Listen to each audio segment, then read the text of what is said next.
오늘 하나님 말씀은 누가복음 18장 18절부터 23절까지의 말씀을 보도록 하겠습니다. 제가 이 말씀을 읽겠습니다. 어떤 치리자가 그분께 여쭈어 이르되 선한 선생님이여 내가 무엇을 하여야 영원한 생명을 상속받으리까 하매 예수님께서 그에게 이르시되 내가 어찌하여 나를 선하다 하느냐 한 분 곧 하나님 외에는 선한 이가 없느니라.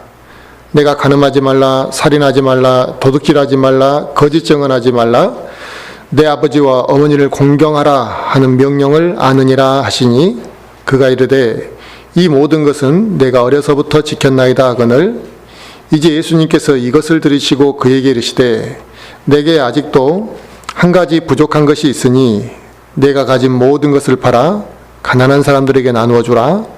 그리하면 하늘에서 내게 보화가 있으리라. 그리고 와서 나를 따르라 하시매 그가 큰 부자였으므로 이것을 듣고 심히 근심하니라. 아멘. 오늘 하나님 말씀 주제는 부자 청년의 근심이라는 주제로 말씀을 전하려고 합니다. 오늘 이 본문 말씀은 마태복음에도 나오고 마가복음에도 나오는 내용입니다. 어떤 내용은 마태복음에만 나온 게 있고 또 어떤 내용은 사복음서에 다 나와 있는 내용도 있고 이렇게 좀 차별화가 되어 있는데 아무래도 여러 군데 이 똑같은 내용이 기록되어 있다는 것은 중요성도 있는 것이고 또 다양한 각도로 이것을 설명하려는 의도가 있다고 보여집니다. 여기서는 이 청년에 대한 부자라는 것에 대한 포커스가 이제 맞춰져 있습니다. 그러나 이제 마태복음하고 또 마가복음을 보면 이 청년이 젊었고 또 관원이었다, 그러니까 치리자였다라는 거에 포커스가 또 맞춰져 있습니다.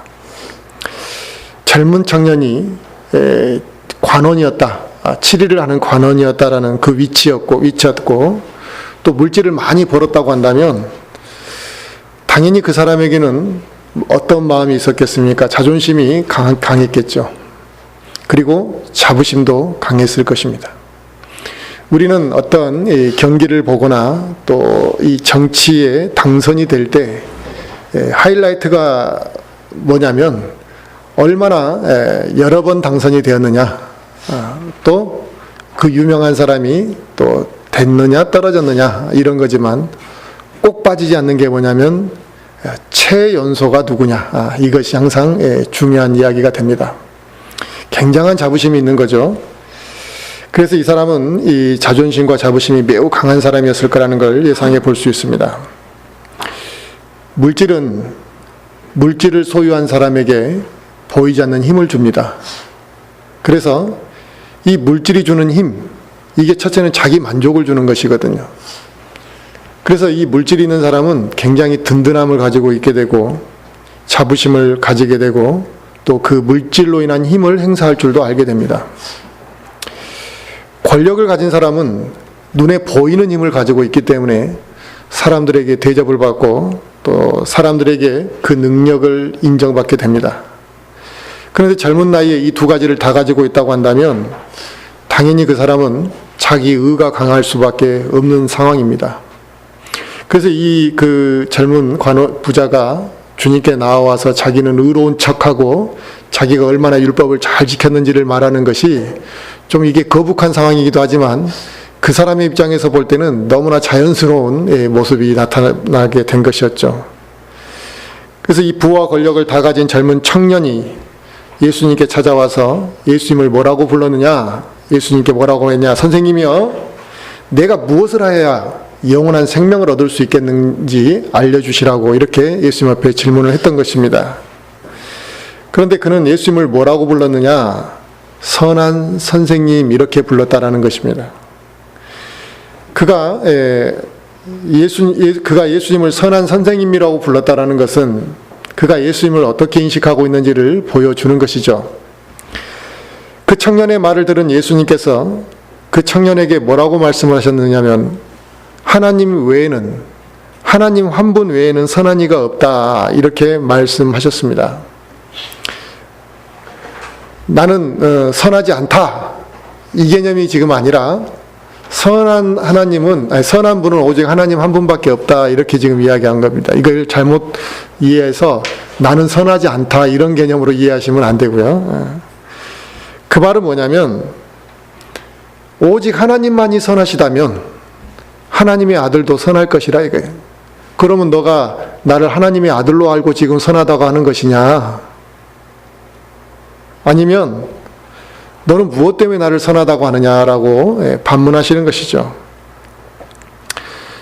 만약에 오직 하나님 한 분만이 선한 분이신데 그 하나님 한 분의 선하심과 자기를 예수 그리스도를 동등함으로 두고 만약에 그 청년이 예수님을 선한 선생님이라고 이렇게 불렀다고 한다면 그는 예수님을 바로 찾은 거죠.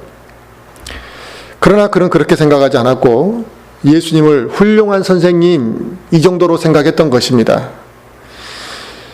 부자 청년은 이 인간에 대해서 선하다라고 이렇게 판단하는 이 부자 청년의 기준은 인간적인 기준입니다.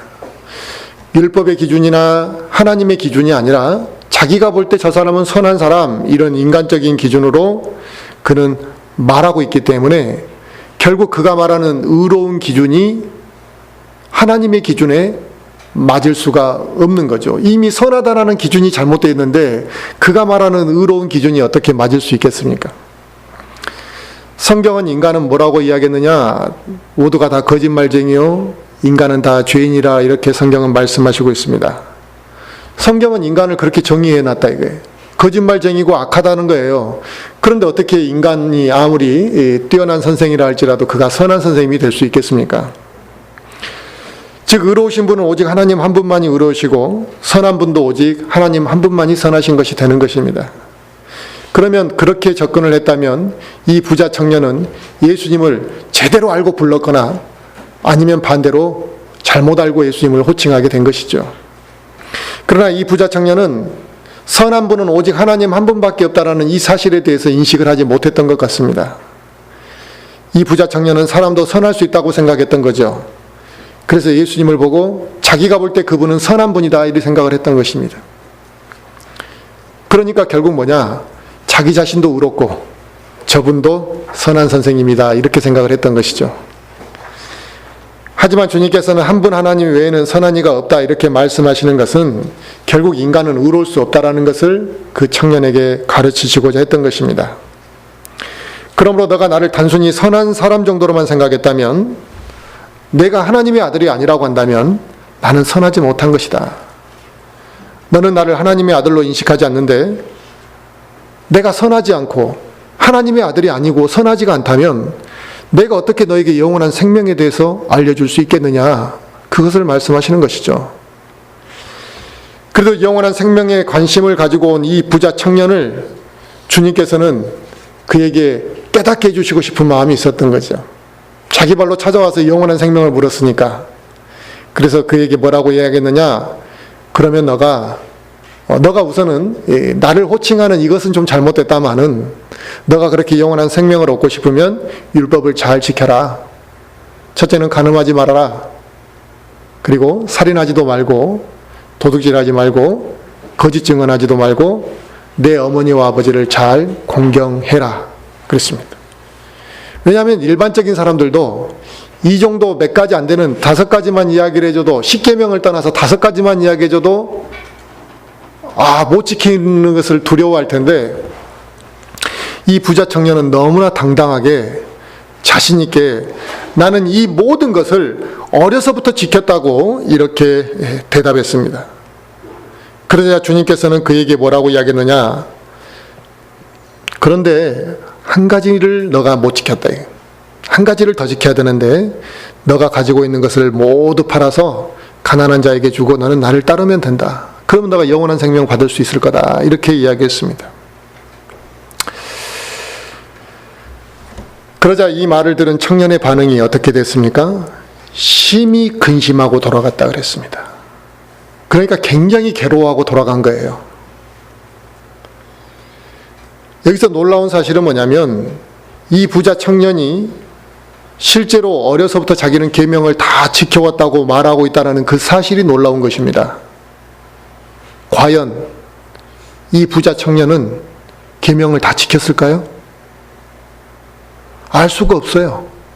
자기가 생각할 때 다 지킨 거지 정말 지켰는지 안 지켰는지는 확인이 안 되는 거죠. 미국에서 그런 여론조사를 했답니다. 미국 사람들에게. 미국 사람들은 이 하나님이라는 신을 믿는 사람들이 많잖아요. 그래서 그들에게 자신은 하나님 앞에 다른 신을 두지 말라는 그 계명을 지키고 있느냐 이렇게 물어봤더니 70%가 넘는 사람들이 자기는 하나님만을 섬기고 있다 이렇게 말을 했답니다. 그리고 그 사람들에게 이제 미국 사람들에게 나는 우상을 섬기지 않고 있다라고 생각하느냐 그랬더니 70%가 넘는 사람들이 자기는 우상을 안 섬기고 있다 이렇게 이야기를 하더라는 것입니다. 세 번째 그 사람들에게 했던 질문은 뭐냐면 당신은 살인한 적이 없습니까? 그랬더니 96%가 나는 살인한 적이 없다 이렇게 이야기하더래요. 간음한 적은 없습니까? 그랬더니 80% 이상이 나는 간음한 적이 없습니다 이렇게 이야기를 하더라는 거죠. 또 85% 이상이 나는 훔치지 않았다라는 것에 그들이 그렇게 반응을 했다고 합니다. 더 놀라운 것은 그 응답자의 절반이 자기들은 결코 거짓말을 하지 않는다라고 하는데 동의했다라는 것이죠. 이게 놀라운 일입니다. 왜 놀랍느냐? 현실이 그렇지 않거든요. 우리 주변의 사람들은 자기를 선하다고 생각하는 사람들, 자기는 죄를 짓지 않았다고 생각하는 사람들이 아마 80% 이상일 수도 있습니다. 교회를 다니는 대부분의 사람들은 자기는 우상숭배자라는 것에 동의하지 않습니다. 아마 100%가 아니면 99%가 나는 우상숭배자가 아니라고 그들은 말할 것입니다. 하지만 그들은 돈을 하나님보다 더 사랑했다라는 사실은 모르고 있다는 거죠.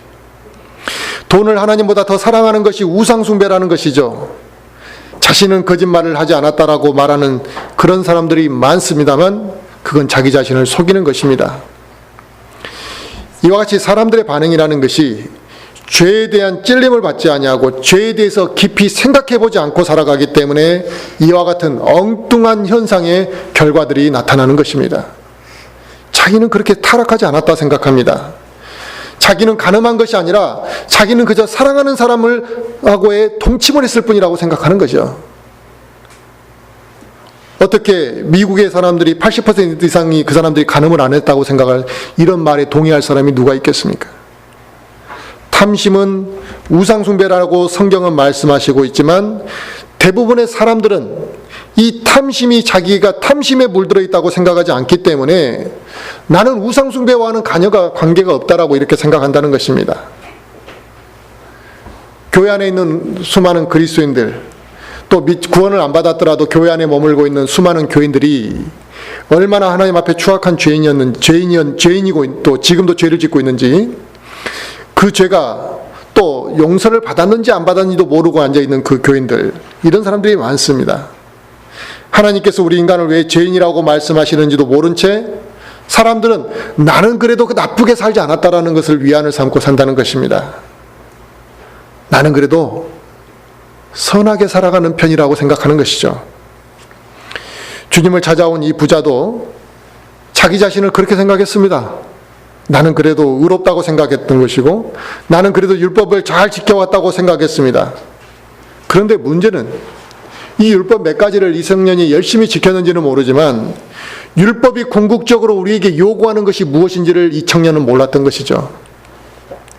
누군가 살인한 적이 없기 때문에 나는 살인자가 아니다.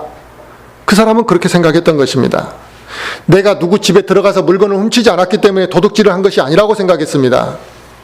그러나 율법이 요구하는 참다운 의가 단순히 도둑질을 안 했기 때문에 나에게 피해를 주지 않은 것으로 끝나는 것이 아니라는 거죠.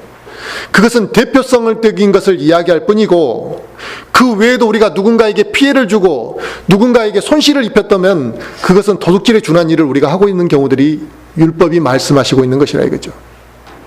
그것을 율법에 요구되는 참다운 의로움의 수준이 어느 정도인지를 예수님이 산상서론에서 말씀하시는 것을 보면 알 수 있습니다. 율법을 지키려면 그 정도 지키라 이거죠. 마태복음 5장을 한번 우리 보겠습니다. 마태복음 5장.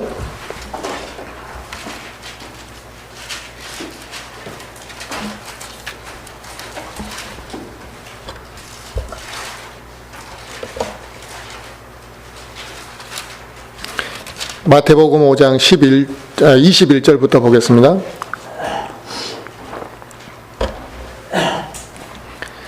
마태복음 5장 21절 22절 말씀 먼저 보시면, 옛사람들이 말한 바 너는 살인하지 말라. 누구든지 살인하는 자는 심판의 위험에 처하게 되리라 한 것을 너희가 들었으나 나는 너희에게 이르노니 누구든지 까닭 없이 자기 형제에게 화를 내는 자는 심판의 위험에 처하게 되고, 누구든지 자기 형제에게 라가하고 말하는 자는 공회의 위험에 처하게 되거니와 누구든지 너 어리석은 자야 하고 말하는 자는 지옥불의 위험에 처하게 되리라 그랬습니다. 아멘. 그러니까 어느 정도의 의로움이냐, 형제에게 화내는 거, 형제에게 욕설을 하는 거, 이것조차도 지옥의 위험까지 갈 수 있는 죄라는 거죠. 자, 그 다음에 27절 말씀 볼까요? 마태복음 5장 27절, 28절 한번 보겠습니다. 옛사람들이 말한 바 너는 간음하지 말라 한 것을 너희가 들었으나 나는 너희에게 이르노니 누구든지 여자를 보고 그녀에게 음욕을 품는 자는 이미 마음속으로 그녀와 간음하였느니라 그랬습니다. 이처럼 도둑질의 유혹을 뿌리치는 것만으로 우리의 마음속에 탐심이 사라졌느냐? 그렇지 않다는 것입니다. 그러니까 내가 도둑질을 안 했기 때문에 나에게는 탐심이 없다 이렇게 생각하지 말라는 것이죠. 자기는 도둑질을 안 했기 때문에 율법의 의를 충족하고 있다고 생각하는 사람들이 바리새인들이었습니다.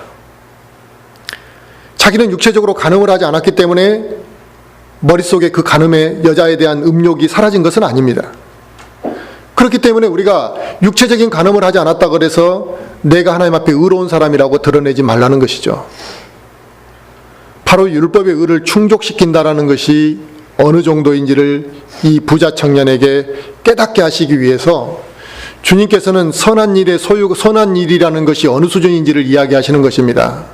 그 선한 일이라는 것은 율법의 그 의가 어느 정도냐면 너 소유를 다 팔아가지고 모든 것을 가난한 사람에게 나눠줄 정도가 됐을 때 선한 것이고 그게 율법의 의를 충족하는 것이다라는 것을 그 부자 청년에게 이야기했던 것입니다.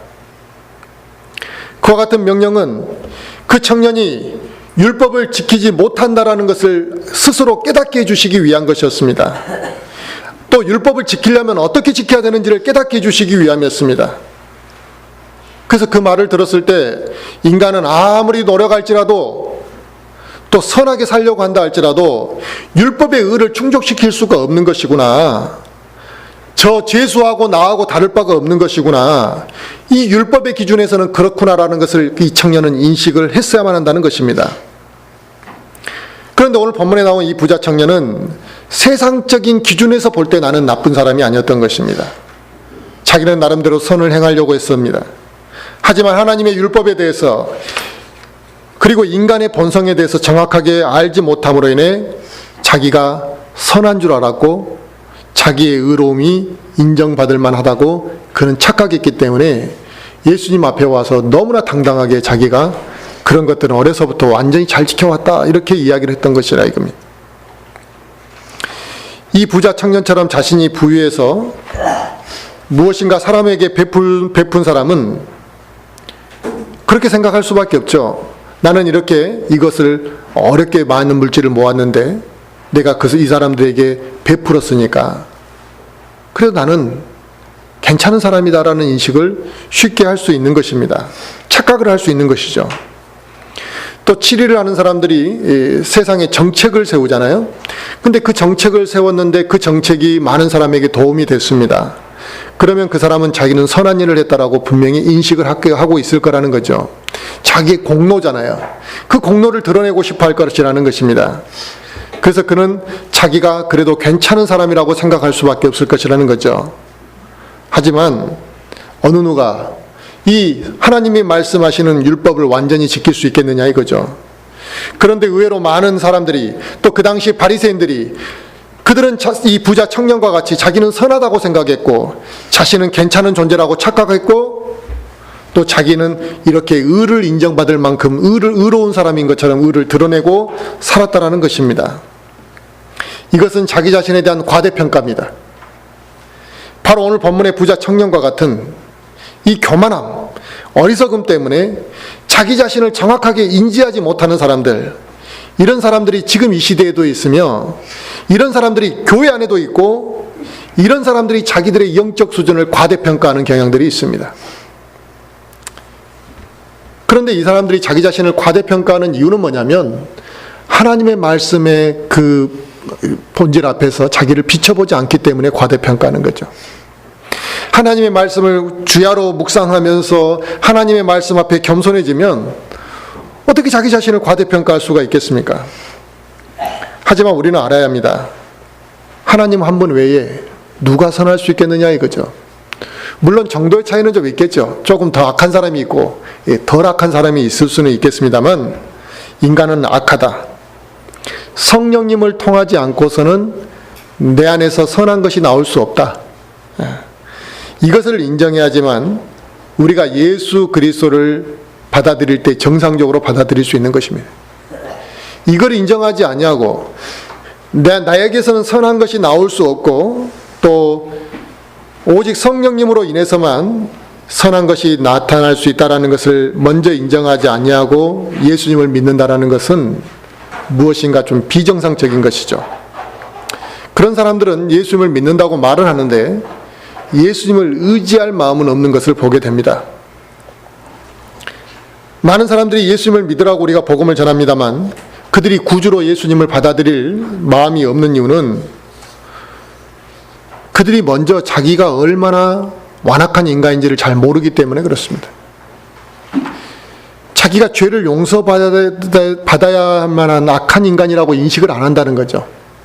그러니까 자기도 죄인이라는 것까지는 인식을 해요. 그런데 그 죄를 용서받아야 될 만한 악한 인간이라는 생각까지는 다다르지 않는다는 것입니다. 자기가 지은 죄에 대해서는 관대하죠. 남들도 다 그 정도 한다. 나는 그래도 남들보다 덜 악하다 생각하는 것이죠. 그리고 자기가 행한 선한 일은 굉장히 크게 생각합니다. 내가 누구에게 무엇을 해줬는데, 내가 무엇을 많이 참았는데, 내가 어떻게 살아왔는데 라는 그런 인식을 한다는 것입니다. 그리고 예수 그리스도를 받아들이지 않는 대부분의 사람들은 인간은 선하게 태어난다는 인식을 하고 있습니다. 그들은 자신이 정한 기준에 모든 것을 판단하기 때문에 하나님이 정한 기준을 그들은 인정하지 않는 것입니다. 자기가 볼 때 선하다는데 하나님은 악하다는데 이걸 받아들이지 않는 것이죠. 많은 사람들이 또 하나님에 대해서 관심도 없습니다. 하나님에 대해서 관심이 없기 때문에 예수 그리스도에 대해서도 관심이 없는 것이죠. 그럼에도 불구하고 그들이 자기가 믿지 않는 것에 대해서 화살은 다른 사람에게 돌립니다. 반드시 핑계가 있습니다. 그 핑계를 대는 것을 볼 수 있는데, 그 대표적인 핑계, 자기가 믿지 않는 이유를 다른 사람에게 원인으로 돌리는 그 대표적인 핑계가 뭐냐면, 교회 다니는 사람들이 나쁜 행실을 하기 때문에 나는 하나님을 믿고 싶지 않다. 교회 안 다니고 싶다. 이런 말을 하는 사람들이 있습니다. 이런 사람들은 정말 무지한 사람들이고, 이 사람들은 정말 자기 더 악한 사람이, 마음이 악한 사람들입니다. 자기가 진정 죄인인지를 안다면, 자기가 얼마나 악한 인간인지를 안다면 다른 사람의 악한 행실이 뭐가 문제가 되겠습니까? 지금 내 죄가 문제인 거죠. 다른 사람의 악한 행실과 또 교회 다니는 사람들이 악한 행실을 한다 할지라도 자기가 죄인이라는 것을 알고 그 죄가 얼마나 큰지를 안다면 다른 사람의 악함과는 상관없이 그것 때문에 내가 하나님을 거부할 이유가 될 수는 없다라는 것입니다. 내가 하나님을 받아들이려고 하는 마음만 있다면 그러한 것이 아무런 이유가 될 수 없는 것이죠. 근데 자기가 믿을 마음이 없으니까 다른 사람에게 화살을 돌린다라는 것입니다. 우리는 이 부자 청년만큼 자신을 밖으로 드러내어 말하지 않을지는 모르지만 우리도 은연중에 이 부자 청년과 같은 마음을 가질 수도 있습니다. 내가 이 정도 되는 사람이라는 인식이 우리에게는 있다는 것입니다. 나는 그래도 선한 사람이라고 생각하고 있고 내 의를 우리는 드러내려고 하는 경향들이 있습니다. 그러나 우리는 이 부자 청년만의 문제가 아니라 내가 하나님의 기준에 얼마나 미달하는지를 우리가 하나님의 말씀에 비춰볼 필요가 있습니다. 아, 내가 이 정도 해놓고 인정받으려고 하는 그 자체가 불손하구나라는 생각을 우리가 해야만 한다는 것입니다. 우리는 인간의 악함에 대해서, 우리는 인간의 연약함에 대해서 의외로 잘 모릅니다. 그래서 우리는 너무나 쉽게 교만해지고 또 우리는 너무나 쉽게 내가 무엇이나 되는 것처럼 착각하고 그런 착각이 우리를 하나님 앞에 낮추지 못하게 만든다는 것이죠. 또 하나님 앞에 무릎 꿇지 못하고 살아가는 이유도 내가 얼마나 하나님 앞에 연약하고 또 하나님 앞에 부족한 자인지를 잘 모르기 때문에 무릎 꿇지 않는 것입니다. 우리는 기도를 할 때 절박하게 기도하는 것이 필요합니다. 그런데 사람들은 절박한 마음이 없이 기도하니까 그 기도가 빨리 식어버리고 그 기도가 살아있는 기도를 하지 못하는 것이죠. 그런데 왜 절박한 기도를 하지 못하는가 했더니 많은 사람들이 하나님 앞에 자기가 얼마나 부족한지를 그리스도인들이 인식을 하지 않고 살아간다는 것입니다. 내가 부끄럽고 내가 하나님 앞에 이 문제를 빨리 해결받고 싶은 마음이 있고 내가 정말 작은 죄 앞에서도 요동친다고 한다면 왜 무릎을 꿇는 것이 그렇게 어려운 일이 되겠습니까? 하나님께서 나와 같은 자를 받아주셨다라는 사실만 감사한 것이 아니라 우리는 수많은 이런 잘못된 행위들을 함에도 불구하고 하나님이 나에게 베푸신 은혜들을 생각한다면 구원 때문에만 우리는 기도할 일이 아니라 구원받은 이후의 삶 속에서 우리는 하나님 앞에 감사하고 기도하고 하나님을 찾아야 될 일들이 너무나 많다라는 사실입니다. 그런데 우리는 하나님 앞에 우리 자신을 낮추지 아니하고 감사하지 아니함으로 인해 우리가 하나님 앞에 영광도 돌려드리지 않는 삶을 살아가고 있다는 것입니다. 율법에 대해서 바르게 알지 못하는 사람들 그리고 복음에 대해서 바르게 알지 못하는 사람들이 이 시대에도 많이 있죠. 그래서 율법을 내가 지켜서 무엇인가 구원받으려고 하는 사람들이 있습니다. 꼭 내가 율법을 지킨다라는 표현은 쓰지 않지만 내가 열심히 무엇인가를 노력해가지고 구원의 길로 가겠다라고 인식하는 사람들도 있습니다. 그 말은 내가 열심히 하다 보면 좀 율법을 점점 더 잘 지켜가지 않겠느냐 이렇게 생각하시는 거죠. 하지만 율법이 얼마나 엄격합니까?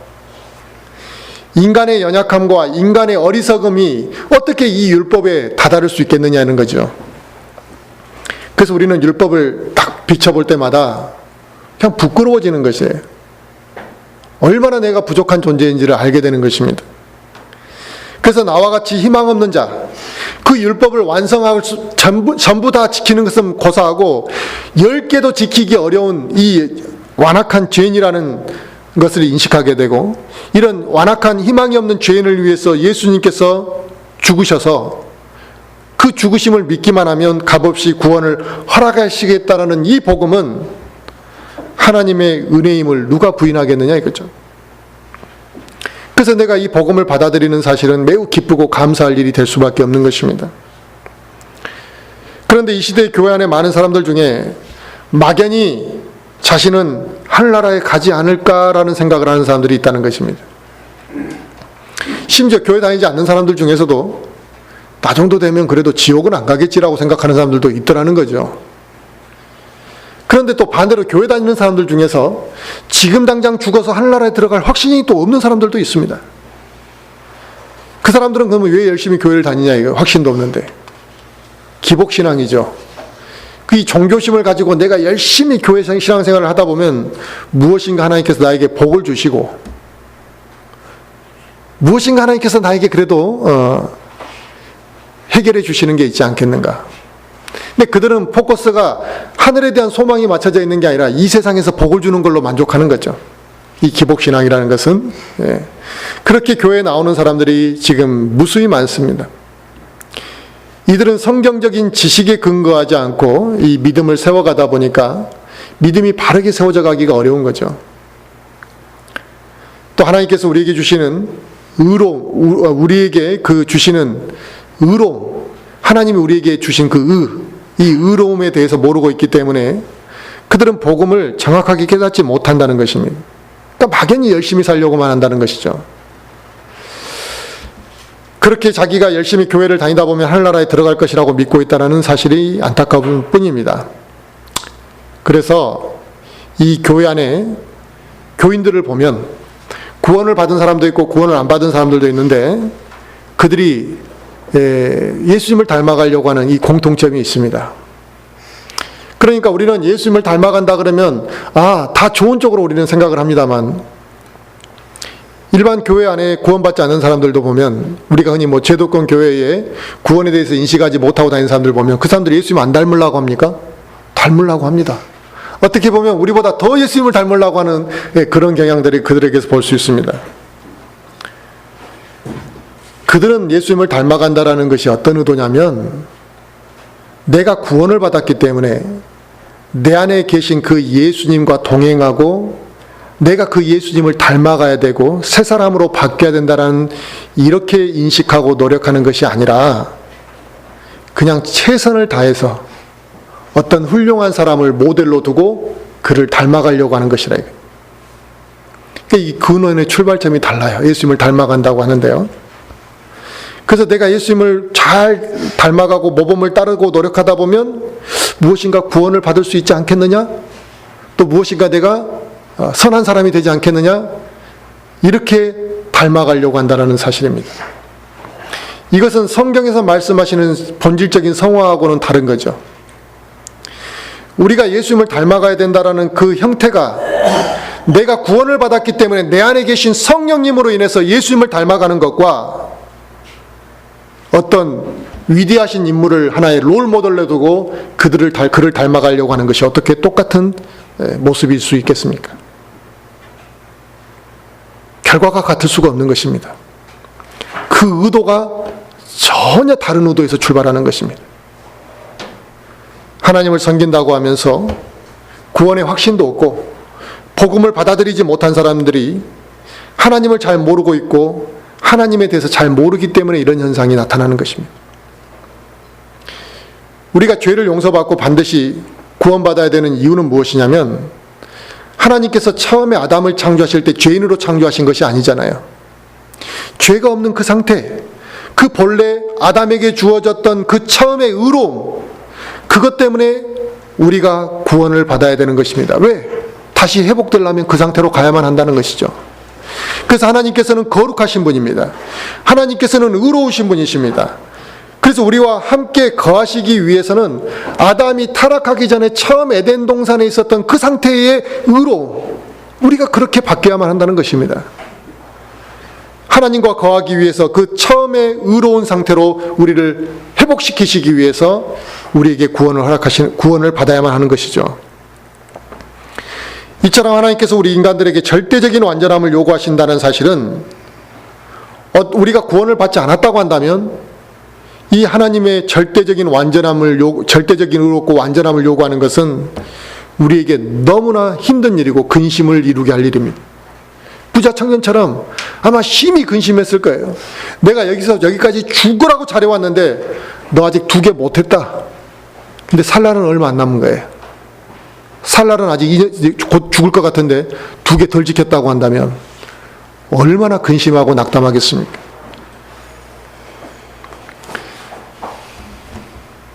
내 자신을 보면 저 하늘나라에 들어갈 수 없는 존재임을 우리가 깨닫게 되고, 본래 우리는 하나님의 기준에 미치지 못하기 때문에 하나님의 심판을 받아야 되는 존재임을 우리는 압니다.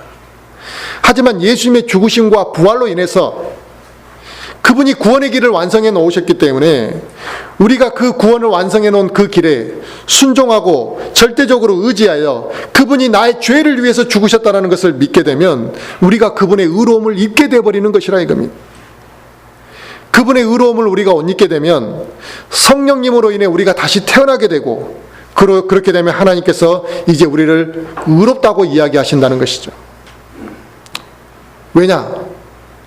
예수님의 피로 나의 죄가 씻음받음으로 인해 나에게 어떤 흠 하나 점 하나도 발견하지 못하기 때문에 그렇습니다. 이것을 칭의라고 하는데, 이 의롭다고 칭한 이 칭의는 예수 그리스도를 의지하는 자에게만 주어지는 선물이라는 것입니다. 하지만 자신의 방법으로 구원받으려고 했던 이 부자 청년은 자기 자신에 대해서 너무나 몰랐고 인간의 본성에 대해서 너무나 몰랐던 것입니다. 또 그뿐만 아니라 율법의 기준, 하나님의 의가 어느 정도인지도 모르고 자기가 의로움을 드러냈던 것입니다. 그 부자 청년은 율법을 그렇게 열심히 지키려고 했다면 율법이 왜 우리에게 주어졌는지를 생각했어야만 하는 것이고, 하나님께서 이 율법을 자기들에게 주신 그 의미를 알았어야만 하는데 그 의미를 잘 모르고 율법만 열심히 지킨 거예요. 그래서 그는 자기가 율법을 잘 지킨 줄 알고 착각했던 것입니다. 그런데 자기는 그렇게 잘 지킨 줄 알고 주님 앞에 나와서 좀 이야기를 해보려 했더니 율법의 의가 어느 정도인지를 딱 듣고 나니까 자기는 그 정도에는 턱없이 부족하거든요. 그러니까 그는 심히 근심하고 돌아갈 수밖에 없었던 것입니다. 이 젊은 치리자는 자기가 그렇게 정성을 쏟아부었던 것처럼 이 인간적인 노력과 또 인간의 노력을 해서 그 노력이 수포가 되고 자기가 기대했던 것들이 수포로 돌아가게 되면, 기대심이 사라지게 되면 이 낙심하는 것은 우리도 마찬가지입니다. 사람은 다 마찬가지죠. 내가 교회 안에 오랜 시간 수고를 했습니다. 많은 물질을 들여서 열심히 봉사했습니다. 그런데 그런 사람에게 그것은 바른 믿음이 아니라고 누가 그걸 순순히 인정하겠습니까? 또 만약에 그게 무너졌을 때, 그걸 자기가 인정하게 됐을 때 어떻게 됩니까? 낙심하게 되는 거죠. 내가 그동안 살아온 게 무엇이냐 이게. 내가 그동안 해온 게 무엇이냐 이게. 그것을 인정받지 못하는 그것으로 그는 매우 힘들어하게 됩니다. 그런데 우리는 많은 물질을 들였기 때문에 자부심을 가지고 있고, 열심히 봉사를 했기 때문에 자부심을 가지고 있고, 내가 하나님의 일을 했기 때문에 자부심을 가지고 살아갑니다. 그리고 그것을 인정을 받아야만 한다는 인식이 우리에게 있습니다. 그런데 우리가 평생을 교회를 위해서 헌신하고 물질을 드리고 수많은 일을 했는데, 그리고 내가 좀 무엇인가 잘 살아왔는데, 특히 교회 안에, 일반 제독교 교회 안에 그런 사람들이 있잖아요. 그런 사람들한테 예수님이 똑같이 그런 말을 하셨으면 어떻게 됐을까?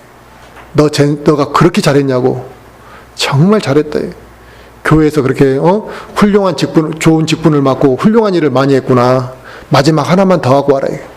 전 재산을 다 팔아서 가난한 자들 주고, 그리고 이제는 말씀을 전하는 데만 전념해라. 그러면 누가 기쁨으로 순종할 수 있겠습니까? 다 부자 청년처럼 아마 슬퍼하며 근심하며 돌아갔을 거라는 거예요. 그러므로 우리 자신이 선하고 의롭다고 생각할 것이 아니라 오직 하나님만을 의지하고 하나님이 베푸시는 그 구원의 손길만을 우리가 붙잡을 수밖에 없구나라는 걸 알아야 한다는 것이죠. 오늘 본문의 율법을 다 지켰다고 말하는 이 부자 간원에게 주님께서는 율법의 기준이 무엇인지를 말씀하셨고, 또 그 부자 청년은 자신이 가지고 있는 그 물질에 대한 집착과 욕심 때문에 결국 근심하고 돌아가 버렸습니다. 그가 주님을 만난 순간은 얼마나 중요한 순간입니까? 지금 구원을 받을 수 있는 순간이잖아요. 자기가 그토록 수십 년 동안 율법을 지켜오면서 영원한 생명을 받고 싶어 했으니까 결국 이제 종착점에 온 거예요. 주님을 만났으니까. 그런데 하나님의 은혜를 쉽게 입을 수 있었음에도 불구하고 그 은혜로운 순간에 그는 너무나 어이없게 예수님을 등지고 돌아가 버렸다는 것입니다. 이 세상에 그 무엇보다도 소중한 것을 놓쳐버린 순간이었던 것이죠. 자기가 그렇게 집착했던 물질보다도 더 소중하고 자기가 그동안 세워왔던 그 모든 것보다도 더 엄청난 가치가 있는 영원한 생명을 얻는 순간이었음에도 불구하고 그는 그 생명을 얻지 못하고 근심하고 돌아가 버리는 아주 참 슬픈 상황이 되어버렸습니다. 결국 그는 하나님의 의를 드러내며 살아온 것이 아니라 자기의 의를 인정받고자 살아왔기 때문에 이런 현상이 일어나게 된 것이죠. 얼마나 안타깝습니까? 하나님을 만난 것입니다.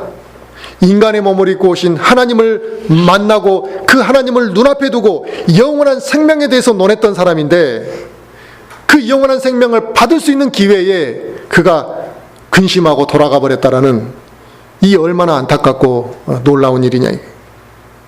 지금도 자신의 눈앞에 영원한 생명을 얻을 수 있는 기회들이 있음에도 불구하고 그걸 거부하고 돌아서 버리는 사람들이 많습니다. 바른 가르침과 바른 진리의 말씀을 알려줘도 거부하는 사람들이 많습니다. 그게 그 사람에게 유일한 마지막 기회였을 때도 거부하는 사람들이 있을 것입니다. 그 중에서도 제일 안타까운 사람들은 하나님을 섬기고 있다고 말하는데도 율법을 지키려고 하는 사람들, 자기는 하나님을 섬기고 있다고 말하면서도 믿음으로 구원받는다는 것을 깨닫지도 못하고 알지도 못하는 사람들, 율법의 행위를 해서 구원을 받을 거라고 믿는 이런 사람들이 모두 부자 청년과 같은 사람들이죠. 열심히 할 겁니다, 죽을 때까지. 그런데 하나님 앞에 자기의 의가 부족하다는 것을 깨닫고 알았을 때 그들은 하나님 앞에 섰을 때 크게 근심하고 좌절하겠죠.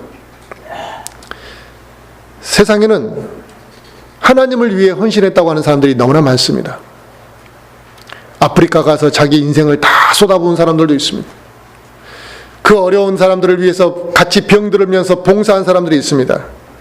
그러나 그 헌신이 무엇에 기반을 두고 출발했는지를 우리는 살피고 알아봐야 됩니다. 사회의 약자를 위해서 수고하고 봉사하는 사람들, 이 사람들이 자신의 의지를 발휘하고 자기의 시간과 물질을 사용해 가면서 이 세상을 위해서 봉사하는 것, 선한 일입니다. 하지만 그 사람이 구원의 진정한 가치와 복음에 대해서 모르고 단순히 선한 행위를 하고자 했다면 그 봉사는 하나님 앞에 인정을 받지 못한다는 것이죠. 예수님께서는 오늘 본문의 부자 청년을 보셨을 때 그 청년이 자기 자신을 주님께 맡길 마음이 없다라는 것을 아셨을 겁니다. 그러니까 그렇게 질문을 하시고 답변을 하셨겠죠. 이 부자 청년은 자기 발로 예수님을 찾아왔습니다. 근데 찾아오기는 했는데 예수님을 따르기 위해 온 것도 아니었고, 그렇다고 해서 예수님을 믿을 마음으로 온 것도 아니었다라는 사실이죠. 그러니까 교회를 왔는데 구원받을 마음이 없는 사람들도 있을 수 있는 거라 이거예요. 그 청년은 자신의 의와 교만이 가득 차 있었고, 자기는 부가 있고 명예가 있었기 때문에 자기가 집착하는 그 부만큼은 절대 포기할 수가 없었던 것입니다. 결국 그 사람은 영원한 생명과 영원한 생명을 물어봤지만 실질적으로 그 사람은 영원한 생명과 한나라보다는 물질과 세상을 더 사랑했던 것이죠. 정말 자기가 영원한 생명에 대한 갈급함과 그것을 제1번으로 소중하게 생각했다면 주님의 그 명령을 왜 따르지 못했겠습니까? 우리는 어떨까요? 이 부자 청년과 같이 나의 의를 드러내면서 무엇인가 내 의를 드러내는 것이 하나님께서 받아주실 것처럼 착각하고 자기의 의를 하나님의 의보다 더 자랑하고 살아가고 내 자신이 선하다고 생각하는 이 교만한 마음으로 우리가 하나님의 일을 하려고 하진 않는지를 한번 생각해 봐야 됩니다. 그리고 이 부자 청년처럼 내가 집착하는 그 물질 때문에 하나님의 말씀에 순종하지 못하고 있지는 않는지, 그 물질의 집착이 하나님의 말씀에 순종하는 것을 방해하고 있지는 않는지 우리는 살펴봐야 됩니다. 나중에 너 그것을 놔라 할 때 놓지 못하는 것이죠. 우리가 세상을 사랑하고 물질에 집착하고 살아가게 되면 우리도 오늘 이 부자 청년과 같이 주님께 나를 온전히 맡길 수가 없게 될 것입니다. 이 세상을 사랑하는 마음 때문에 주님의 십자가를 결코 질 수도 없고, 주님의 십자가를 거부하게 되면 결국 우리가 구원받은 이후에 자기 부인을 하지 못하는 것이죠. 구원받은 이후에 자기 부인을 하지 못한다고 한다면 이 영적 생활이 겉돌 수밖에 없는 것입니다. 단순히 지식을 많이 쌓았기 때문에 영적으로 성장하는 것이 아니라 내가 구원받은 이후에 예수님의 십자가를 지려고 해야 된다는 것이죠. 자기 부인을 하고 그 십자가를 지려고 할 때 우리가 영적으로 성장해 가는 것이라 이겁니다. 그러므로 우리는 내 자신을 말씀에 비춰보면서 낮아져야 될 것이고, 우리는 이와 같은 어리석은 마음과 교만한 마음이 내 안에서 자라지 않도록 우리가 항상 하나님 앞에 겸손한 마음으로 섬길 마음이 우리에게 필요하다는 것입니다. 저 어린 모든 성도들이 이 부자 청년처럼 헛된 것에 대한 집착 때문에 주님 앞에서 등을 돌리는 이러한 우리의 신앙이 되지 않도록 우리가 다 점검해 봐야 할 것 같습니다.